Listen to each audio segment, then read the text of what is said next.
Good morning प्यारे बच्चों। मैं आपका मैथ्स का टीचर दीपक सर। प्यारे बच्चों, ये जो आपकी आज की वर्कशीट आई है, क्लास 8वीं की वर्कशीट, गणित की ये वर्कशीट है।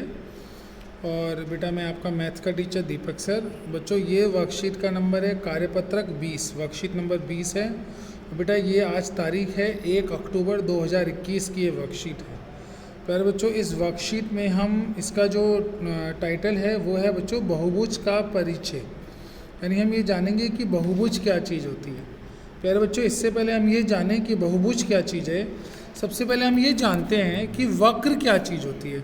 सबसे पहले जिस चीज़ की बात हम गणित में कर रहे हैं बच्चों, उसे कहते हैं वक्र। प्यारे बच्चों, वक्र क्या होता है, ये इसको लिखने का तरीका है वक्र। तो वक्र क्या होता है बेटा, आप अपने पेन या पेंसिल से कागज़ पे कुछ भी ड्रॉ करते हो बिना पेन उठाए, एनीथिंग यू ड्रॉ, आप कुछ भी, ये भी एक वक्र है बेटा, ये भी एक वक्र है। आप कुछ भी कागज़ पे कुछ भी ड्रॉ करते हो जिसमें आप पेन को नहीं उठाते, वो सारी चीज़ें वक्र होती हैं। बिना पेन उठाए, आपको पेन उठाना नहीं, यानी जिसका एक प्रारंभिक बिंदु होता है और जिसका एक अंतिम बिंदु होता है। जैसे ये कोई भी आप आकृति बेटा बिना पेन उठाए आप ड्रॉ करते हो, बनाते हो कागज़ पे, पेन या पेंसिल से बिना या पेन पेंसिल को उठाए कागज़ पे बनाते हो, उसे वक्र कहते हैं। प्यारे बच्चों, इंग्लिश में कर्व कहते हैं, हिंदी में वक्र कहते हैं। आपको पेन नहीं उठाना, तो ये सारे के ये वक्र की डेफिनेशन है। जैसे देखिए, ठीक है, वक्र की समझ में आ गया आपको। जैसे बेटा हम कोई भी एक आकृति अगर बना के, मैंने आपको कई सारी दिखाई, जैसे बच्चों ये पी बनाया हमने, इसमें हमने पेन को बिल्कुल नहीं उठाया, हमने जी बनाया, हमने पेन बिल्कुल नहीं उठाया, है ना।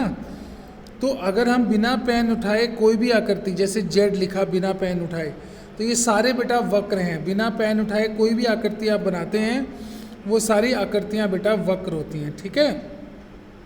अब देखिए वो आकृतियाँ जो वक्र नहीं है, देखिए अगर मैं कहूँ कि एक ये और एक ये, इस पूरे को देखूँ तो बेटा इसके लिए मेरे को अपना पेन उठाना पड़ा। पहले मैंने बाहर का आयत ड्रॉ किया, फिर अंदर की आयत को ड्रॉ किया, तो इसके लिए मुझे पेन को उठाना पड़ा, है ना।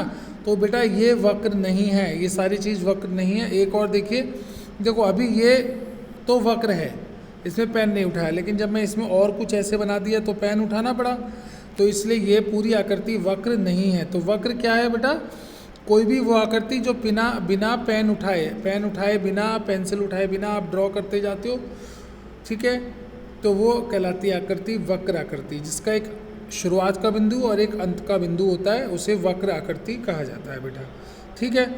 अब बेटा हम बात करते हैं सरल वक्र की। अब हम बात कर रहे हैं, एक होता है बेटा सरल वक्र, सरल वक्र, वक्र तो सभी हैं मैंने बताया। और सरल वक्र क्या है बेटा, सरल वक्र वो वक्र है जो बनते हुए अपने आप को नहीं काटता। कोई भी वक्र जो अपने आप को प्रतिच्छेद नहीं करता बनते हुए, वो सरल वक्र होता है। जैसे बेटा ये जेड ने कहीं भी अपने आप को नहीं काटा, तो ये सरल वक्र है ना। देखिए पी भी एक सरल वक्र है, इसने भी अपने आप को कहीं पर भी नहीं काटा। अगर वक्र अपने आप को नहीं काटता तो वो सरल वक्र है बेटा। जैसे ये ओ भी एक सरल वक्र है, ठीक है। जो वक्र अपने आप को नहीं काटते बनते हुए, वो सारे सरल वक्र होते हैं बच्चे, ठीक है। और वो वक्र जो सरल नहीं है वो कौन से हैं, ये देखिए, इसने अपने आप को काट दिया, यहाँ पे कट गया ना, ये एक जगह, यहाँ पे इस जगह देखो, इस जगह ये कट गया, देखो मैं बिंदु बना रहा हूँ, इस जगह कट गया, तो ये सरल वक्र नहीं है। ये भी सरल वक्र नहीं है, इसने भी काट दिया बेटा। तो वो सारे वक्र जो अपने आप को काट दें वो सरल वक्र नहीं होते, ठीक है।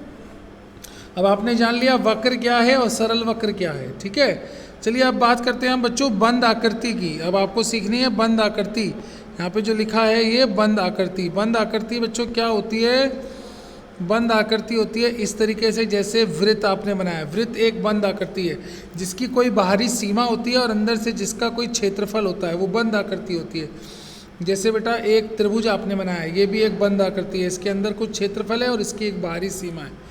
तो बंद आकृतियाँ होती हैं जो बंद होती हैं। जैसे ये एक वर्ग भी एक बंद आकृति है, जो बंद हो जाती हैं वो सब बंद आकृतियाँ होती हैं, ठीक है बेटा। चलिए अब बात करते हैं बच्चे खुली आकृति की। खुली आकृतियाँ बेटा वो आकृतियाँ होती हैं, खुली आकृतियाँ प्यारे बच्चों वह आकृतियाँ होती हैं जो खुली होती हैं। जैसे ये देखिए खुली है, इसमें बंद नहीं हो पाया, इसका ये शुरुआत का बिंदु अलग है और अंत का बिंदु अलग है। तो बेटा ये खुली आकृति, ये बंद आकृति नहीं है, ठीक है, ये एक खुली आकृति है ना। ये देखिए मैंने वृत्त बनाया पर खोल दिया, पूरा नहीं किया, तो ये भी खुली आकृति है। देखिए ये इस तरीके से, ये देखिए ये त्रिभुज नहीं बन पाया, वो उस आखिरी रेखा ने पहली रेखा को ज्वाइन नहीं किया, उससे नहीं मिली, इसलिए ये त्रिभुज पूरा नहीं है। तो ये भी खुली आकृति है। तो बंद आकृति और खुली आकृति क्या होती हैं बच्चों, आप जान गए। अब हम बच्चों शुरू करते हैं बहुभुज को। बहुभुज क्या है बेटा, बहुभुज कोई भी बंद आकृति जो पूरी तरह रेखाखंडों से मिलके बनी हो, कोई भी बंद आकृति जो पूरी तरह रेखाखंडों से, रेखाओं से मिलके बनी हो, रेखाखंडों से मिलके बनी हो, कोई भी बंद आकृति जो पूरी तरह से रेखाखंडों से मिलके बनी हो, उसे हम बहुभुज कहते हैं। तो कम से कम 3 रेखाखंड, 2 रेखाखंड से आप कभी भी बंद आकृति नहीं बना सकते, ठीक है। ये देखो 3 रेखाखंड से क्या बना, त्रिभुज बन गया। तो त्रिभुज एक बहुभुज है बेटा। त्रिभुज एक बंद आकृति है जो पूरी तरह से रेखाखंडों से मिलके बनी है, सीधी सीधी लाइनों से मिलके बनी है, तो ये बहुभुज है बेटा। इसलिए त्रिभुज सबसे छोटा बहुभुज होता है। त्रिभुज से बड़ा होता है बेटा चतुर्भुज, 4 आकृतियों वाला चतुर्भुज। चतुर्भुज से बड़ा जो भुज होता है बेटा वो होता है पंचभुज, 5 आकृतियों वाला पंचभुज, फिर षटभुज, सप्तभुज, इस तरह से सारे बेटा बहुभुज होते हैं, ठीक है। चलिए अब पहचानना है कि कौन सा बहुभुज है कौन सा नहीं है। देखिए बेटा, ये देखिए पहले वाला बेटा, ये बंद तो है पर ये रेखाओं से नहीं बना है, ये जो है गोल आकृति है, ये रेखाओं से नहीं बनी, रेखाखंडों से नहीं बनी है, तो इसलिए ये जो आकृति है ये बहुभुज नहीं है। ये देखिए ये आकृति बंद तो है बेटा, दूसरी आकृति बंद तो है, ठीक है, और ये रेखाखंडों से मिलकर भी बनी है, सारी रेखाएं हैं इसमें, तो हाँ ये बहुभुज है। ये चतुर्भुज है बेटा, 4 भुजाओं वाला बहुभुज, यानी ये चतुर्भुज, ये बहुभुज है। अच्छा तीसरी आकृति देखते हैं बेटा। तीसरी आकृति में क्या है, ये रेखाएं तो हैं और बंद भी है ये आकृति, लेकिन यहाँ साइड में देखो ये कर्व आ गया, ये गोल गोल सा कुछ इस तरीके से आ गया साइडों में, तो ये भी बेटा पूरी तरह रेखाओं से मिलके नहीं बना, रेखाखंडों से मिलके नहीं बना, तो ये भी बहुभुज नहीं है। चलिए अब चौथी आकृति पे आते हैं। चौथी आकृति ये वाली, इस आकृति में बेटा ये बंद आकृति है और ये पूरी तरह रेखाखंडों से मिलके बनी है, तो हाँ ये बहुभुज है बेटा। कोई भी बंद आकृति जो पूरी तरह रेखाखंडों से मिलके बनी हो उसे हम बहुभुज कहते हैं। सबसे छोटा बहुभुज त्रिभुज होता है, उससे बड़ा चतुर्भुज, ये वाला त्रिभुज है, ये वाला चतुर्भुज है, ठीक है, उससे बड़ा पंचभुज, फिर षटभुज, सप्तभुज, अठभुज, नवभुज, दशभुज, ये सब चतुर्भुज, ये सब बेटा बहुभुज हैं सारे के सारे। सबसे छोटा बहुभुज कोई पूछे तो क्या है, त्रिभुज। त्रिभुज सबसे छोटा बहुभुज है जो 3 रेखाखंडों से मिलने वाली बंद आकृति है। दोबारा बता रहा हूँ, कोई भी बंद आकृति जो पूरी तरह रेखाखंडों से मिलकर बनी होती है उसे हम बहुभुज कहते हैं। बेटा ये आपकी आज की वर्कशीट थी, इसे कंप्लीट कर लेना, कंप्लीट करके जल्दी से जल्दी ग्रुप में भेज देना ताकि समय पे ये चेक हो सके। प्यारे बच्चों एक और संदेश है, कोविड अभी ख़त्म नहीं हुआ है, इसलिए प्यारे बच्चों अनावश्यक रूप से घर से बाहर न निकलें, अगर निकलना ज़रूरी हो तो मास्क पहन के निकलें, उचित दूरी का पालन करें और समय समय पर अपने हाथों को साबुन से धोते रहें या सैनिटाइज करते रहें।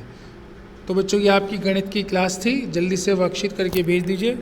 मैं आपका मैथ्स का टीचर दीपक सर। धन्यवाद बच्चों।